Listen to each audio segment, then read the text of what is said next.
Hello everyone, সবাই কেমন আছো? আশা করি খুব ভালো আছো। আর আমরা খুব একটা ভালো নেই। ওয়েদার অনেকের বাড়ির কাছেই খারাপ, আমাদের এখানে তো ভীষণই ওয়েদার বাজে। মানে কাল থেকেই চলছে, যেটা তোমরা নিউজে শুনে আসছো। আমরা যেহেতু দক্ষিণ চব্বিশ পরগনায় আছি, তো উত্তর চব্বিশ পরগনা, দক্ষিণ চব্বিশ পরগনা এইসব জায়গার ওয়েদার তো ভীষণই খারাপ, অবশ্যই তোমরা দেখতে পাচ্ছ। সকাল 6:30টার ভিডিওটা আমি তোমাদের সাথে শেয়ার করলাম। এখন বাজে সকাল প্রায় 10:30, কিন্তু ওয়েদারের মধ্যে একটুও চেঞ্জেস আসেনি। এখনও অবধি সেই পরিমাণেই ঝড় হয়ে যাচ্ছে, আর চারিদিক তো পুরো সাদা হয়ে গেছে। মানে এতটাই বৃষ্টি হচ্ছে। আর আমাদের বাড়ির কাছেই একটা নদী আছে, যদি একটু পরের দিকে হয়তো যাব ভাবছি দেখতে, কারণ জোয়ার আসার সময়, আর নদীতে বন্যা হওয়ারও চান্সটা খুব বেশি আছে। আর তোমরা পুরো ভিডিওটা দেখতে থাকো, যদি বন্যা হয় অবশ্যই আমি তোমাদের সাথে শেয়ার করবো সেটা। আর সারাদিন কী কী করি, ওয়েদার কেমন থাকে সেগুলোও শেয়ার করব। তো চলো পুরো ভিডিওটা দেখতে থাকো। চলো এখন কিচেনের দিকে যাওয়া যাক।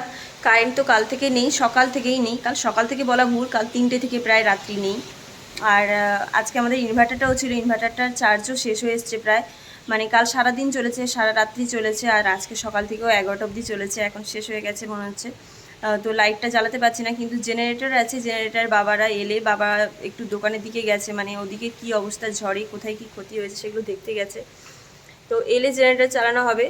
তো চলো দেখি কিচেনের দিকে যাই, কি কি হয়। আজকে সকালে একটা দাদা এসে কই মাছ দিয়ে গেল, কই মাছগুলোর রান্না হবে, আর দুধও আছে। দেখা যাক কি কি রান্না হয়। তো চলো দেখতে থাকো। এই যে এখন দুধ জাল দিচ্ছি, দেখি দুপুরের রান্নায় কি থাকে। কিন্তু আমার দুধ দিয়ে ভাত খেতে ভীষণ ভালো লাগে। আর একটা ঠাকুমা এসে দুধটা দিয়ে গেল এক্ষুনি আমাদেরকে। আর এই যে এখানে মা কই মাছগুলো কেটে ধুয়ে নিচ্ছে। আজকে এত জল হয়ে গেছে, অনেকগুলো পুকুর ডুবে গেছে, যার জন্য প্রচুর মাছ উঠছে, আর অনেকেই ধরছে মাছগুলো। আমরাই শুধু মনে হচ্ছে বেরোয়নি মাছ ধরতে। দেখো কত বড় বড় কই মাছ রে। ইস, এইগুলো গাছে থাকলে কি সুন্দর মিষ্টি হতো। হ্যাঁ, পড়ে গেল নিচে সব। আমার ফোনটাও মনে হয় ভিজে যাবে এবার। কত আম পড়েছে, ভাগ্যিস পুকুর জালটা দেয়া ছিল। মার বুদ্ধির জবাব নেই। হাই, সেই আমটা পড়ে যাবে নি, দেখো মা, অনেকক্ষণ থেকে ঝুলে আছে ওটা, ওই জামটা।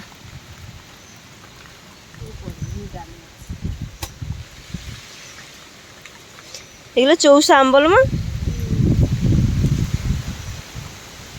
এই আমটার টেস্ট সব থেকে ভালো। এখনো আছে কিছু গাছ, ওইরা সব পুকুরের দিকে। পুকুরের জল কতটা বেড়ে গেছে, 4-5 থাক উঠে গেছে বলো ঘাটে। এই প্যান্ডেল করা আম গাছটা মনে হয় একমাত্র ঠিক থাকবে। বড় বড় হয়েছিল আমগুলো, আরো গাছে থাকলে আরো সুন্দর হতো। অনেক তো ছোট আমও পড়ে গেছে। একদম ধারে এসে পড়েছে। ওই জালের জন্য গড়িয়ে এসে এখানে পড়েছে।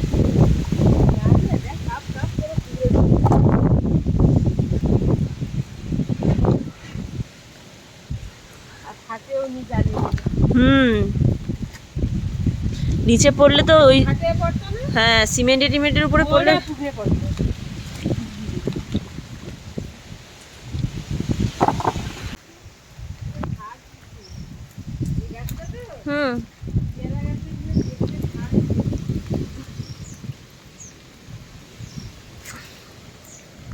সকালবেলা উঠলে অনেক পেতাম। বৃষ্টিতে ভিজে ভিজে আমার জামরুল করতে করতে আমরা কেউ খেয়ালই করিনি যে এই পেয়ারা গাছটাও উল্টে পড়ে যাচ্ছে। মানে তার গোড়া থেকে এতটাই মাটি আলগা হয়ে গেছে, এত মোটা পেয়ারা গাছ এই ঝড়ে পুরো উল্টেই ফেলবে। তাই মা গাছটাকে হালকা করার জন্য কয়েকটা ডাল কেটে ফেললো, যাতে গাছটা পড়লে অন্য কোনো গাছ বা অন্য কিছু ক্ষতি না হয়। এখন ফ্ল্যাশ লাইট জ্বেলে ভাত দেখতে হচ্ছে, ইনভার্টারের চার্জ শেষ, যেটা আমি আগে বললাম। রান্নাটা করে নিয়ে আমি, মা আর বাবা বেরিয়ে গিয়েছিলাম নদীর বাঁধ দেখার জন্য, আর নদীর জল কতটা ফুলেছে দেখার জন্য। মানে বাঁধ ছাপিয়ে জল আসতে পারে কিনা। যেতে যেতে দেখলাম রাস্তা দুই সাইডে অনেকই গাছ পড়েছে, আর অনেক গাছ পরিষ্কারও হয়ে গেছে। আর সত্যি বলতে সুন্দরবনে তো প্রতি বছর কোনো না কোনো ঝড় লেগেই থাকে। এই বছর রেমালের দাপটটা যদিও অনেকটাই কম, কারণ অনেকের অনেক কম ক্ষতি হয়েছে যে আগের ঝড়গুলোতে যে পরিমাণে ক্ষতি হয়েছিল। আর এই দেখো নদীর সাইডে যারা থাকে তারা কতটাই প্রবলেম ফেস করছে, ঘর বাড়ি হয়তো অনেকের ভেঙেও গেছে। আমরা যখন নদীতে গিয়েছিলাম তখন ভাটা পড়ে গিয়েছিল, তাই নদীর জল খুব একটা বাড়েনি, মানে বন্যা তো হয়নি। ভয়েস ওভার দিচ্ছে যেহেতু, তাই আমি বললাম তোমাদেরকে যে বন্যা হয়নি, কিন্তু বন্যা হওয়ার চান্স অনেকটাই ছিল। যখন জোয়ার হয়েছিল জল অনেকটাই নাকি বেড়ে গিয়েছিল। আমি তো ভাটার সময় গিয়েছিলাম। আর এখানে ভয়েস ওভার দিতে বাধ্য হচ্ছি কারণ প্রচুর বাতাস ছিল এখানে। যদিও ভয়েস দিয়েছিলাম ভয়েসে কিচ্ছু শোনা যাচ্ছিল না, এত বাতাসের আওয়াজ ছিল।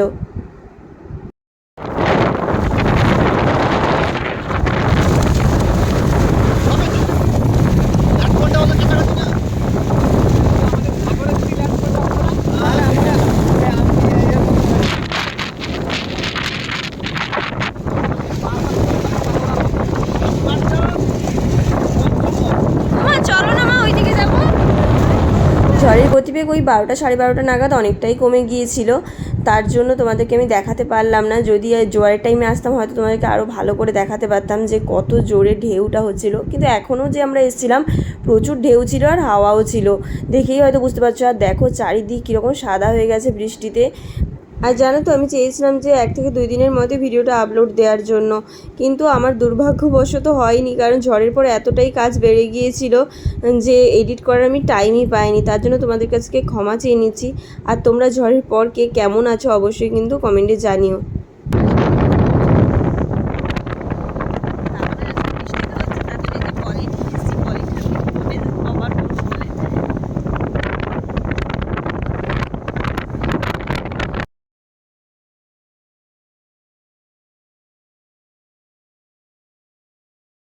এই দেখো কত জামরুল হয়েছিল, উপরে তো এখনও আছে কিছু, আর প্রচুর হয়েছিল যার জন্য এখানে একদম বিছিয়ে নিচে পড়ে গেছে।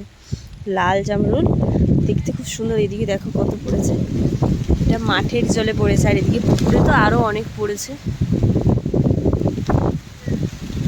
দেখো কত বড়, একদম আপেলের মতো দেখতে।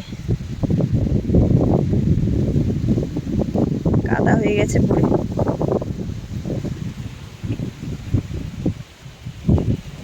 চলো ওদিকে গিয়ে একটু দেখি, আরো অনেক পড়েছে এখানে। এইগুলো খুব বড় বড় হয়েছিল, এগুলো ওপরের দিকে ছিল যার জন্য কারো হাতও পেত না। এই দেখো তো জামরুল হয়েছিল, ডালও ভেঙে নিয়ে পড়ে গেছে। এই লাল জামরুলগুলো দেখতে এত সুন্দর না।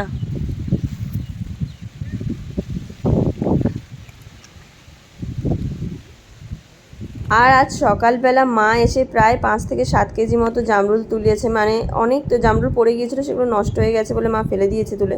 আর আমি এখন কতগুলো জামরুল কুড়িয়ে এনেছি। দেখো দেখতে এত সুন্দর, একেবারে লাল আপেলের মতো, আর খুব মিষ্টিও কিন্তু এই জামরুলগুলো খেতে। সাদা জামরুলও আছে আর সবুজও আছে, সেগুলো অত নষ্ট হয়নি, সেগুলো প্রায় গাছে শেষই হয়ে গিয়েছিল। আর এই যে কলার কাঁদি, পেঁপে গাছ, এগুলো সব পড়ে গিয়েছে ঝড়ের মধ্যে।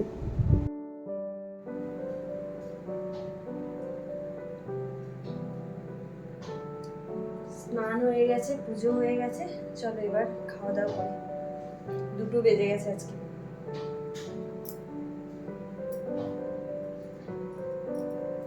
ঝড় বৃষ্টির মধ্যে রান্নারও ইচ্ছে ছিল না আর খাওয়ারও ইচ্ছে ছিল না, তাই আমি আর মা বললাম আজকে ডাল আলু মাখা করব।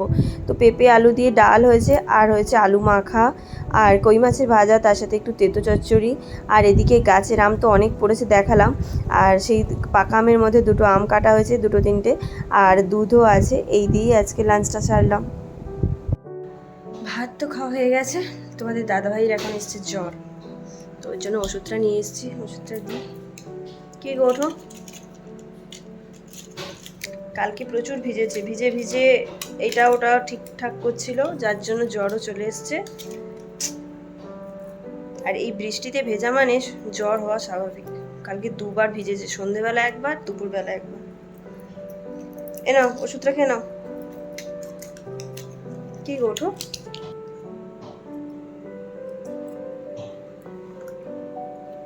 প্রচুর জ্বর এসছে না হালকা হালকা?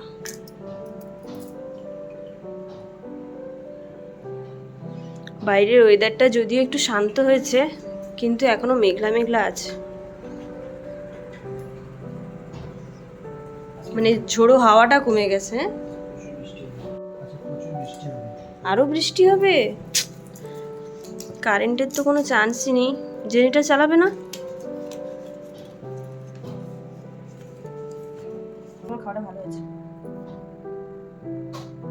ভালো হয়েছে। ডাল ভাত খেতে এমনি ভালো লাগে, তারপরে আবার আমার